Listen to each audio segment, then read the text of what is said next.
Alright, what I'm going to show you how to do today is in Photoshop CS5, and I'm using CS5.1 64-bit, but this should work in the standard CS5.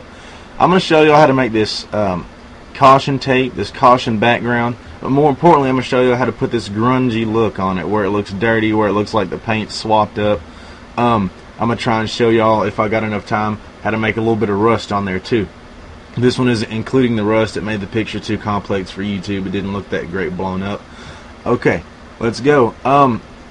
The image size, as you can see, this is the same background I use. It's going to be 2000 pixels by 3000 pixels. Let's do File, New, and you can name it whenever you want. I'm going to name mine Caution_1, just because I already have a caution already set up. I'm going to set the pixels to 2000 and 3000. Okay, if you hold Control and push plus, it'll zoom in. Control and minus will zoom out. This is all in Windows, of course. Control 0 will frame it up. First thing I'm going to do is I'm going to lay down on the background big black square behind it.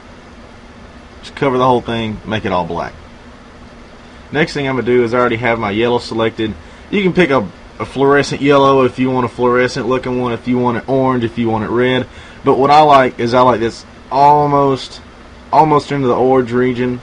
It's a dark yellow. It's almost like a golden yellow. It makes it look better after you put the scratches and scuffs on it. You're not going to be able to get it to draw up diagonal. Just go ahead and draw it. Well, let me see. Yeah. You can add a new layer. Go ahead and draw it. I'm gonna go ahead and make it kind of long, about that size. You're gonna come over here, select your if you hold shift, it'll make it go in increments. See how I'm not holding shift, it'll just move wherever it wants, however it wants to. You hold shift, it makes it even turns, so you can get it exactly 45 degrees, like right there. I'm going to hold shift again. See, if I'm not holding shift, it'll move wherever. If you're holding shift, it wants to kind of stay in the same. There we go. Move that right there. Now, that's just one, and I know you're not going to want to draw them all out a whole bunch of times. Yes. Okay, and what I'm going to do is I'm going to take it down there. You just drag that, drag your shape 2 or shape 3 or whatever it comes up at. It should come up as shape 2 if you follow my instructions. Just drag it and drop it. It'll make shape 2 copy. Drag your shape 2 copy, hold shift so it stays on the same plane, and get it about where you want it. You're going to want the lines to be about even. Alright, right there. Go ahead and grab your shape 2 again, drag it down here to your new layer, and drag it one more time. Let's see, that looks good. Of course, you can put the grid up here so everything looks perfect, but I'm not worried about that. I can show you how to do that in a new tutorial if y'all want me to, but that's pretty simple how to figure out. And as you see, it's kind of falling off the side. All you got to do is make sure you hold shift so it's on the same plane and kind of drag it across. Alright, one more time. I'm going to copy it, hold shift so it's on the same plane. Bring it down here. Looks good. One more time. Alright. Now, for our grungy look, I was just using black and yellow. Same colors, I was just kind of making the colors switch. Let's see, let's go to shape 1 background. Alright, select shape 1 background. Go to your brushes. Go ahead and select your brush, it'll be highlighted. I created my own brush. I didn't watch this in a tutorial. I figured this one out on my own.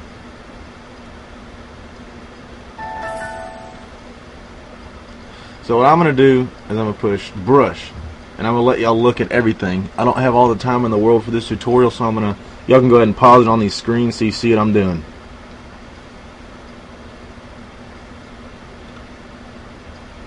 Y'all can go ahead and match everything up exactly to start out with. If y'all want a little bit smaller, a little bit bigger, a little more blur, a little less blur, if y'all want to jitter less, stuff like that.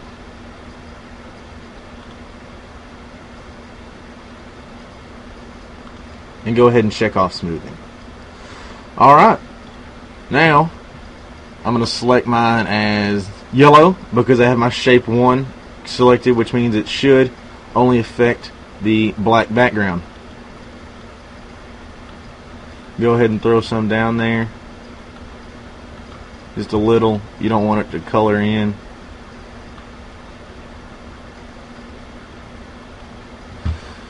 To make it bigger,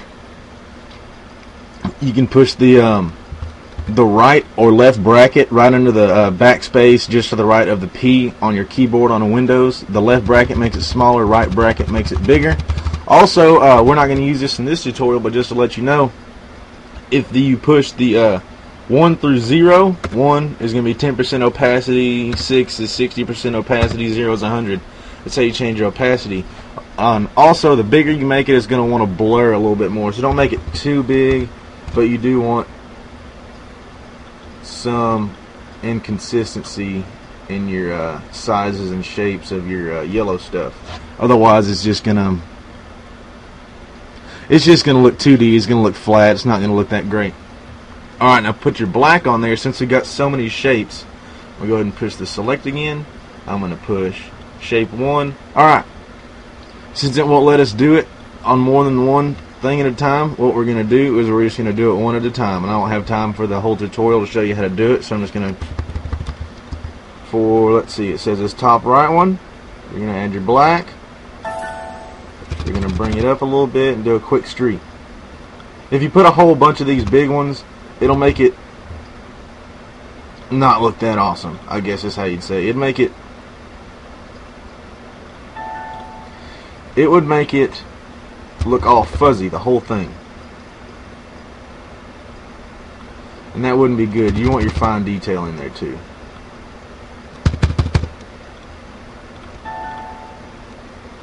There's a way to get around that pop-up box, but I think it's just faster, for me at least, to just go ahead and click the screen, let it pop up what it wants to say, and then push OK.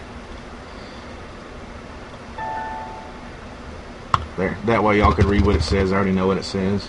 Alright, go ahead and put a little blank down there. Bring it up. Do that. And last one. Right there. Put a little blur on it. Okay, y'all, that's how you do it. You can always go back and kind of touch up all your stuff. This one doesn't have enough black on it, I don't think. Neither does this one right above it. Let me go ahead and put a little bit more on there. Put a little bit more on that one. Alright, and if y'all want to do rust, I'm going to get that one going here in a minute. That should be my next tutorial to put up. I should have it done today, actually. But that's how you're going to make your grungy caution tape look. And this is all Photoshop. I'm going to expect y'all to want to do your own thing. We're going to want to do it uniquely.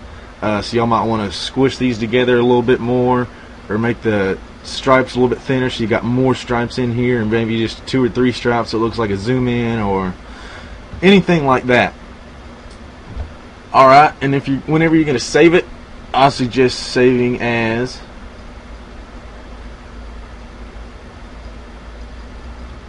a JPEG, just because you can select your file type and it's easier to manipulate them when they're done, because it's going to be a nice clean image. Alright, I've already got mine done. I hope y'all enjoyed this tutorial. Try and catch my next one on the rust. Y'all have a good day.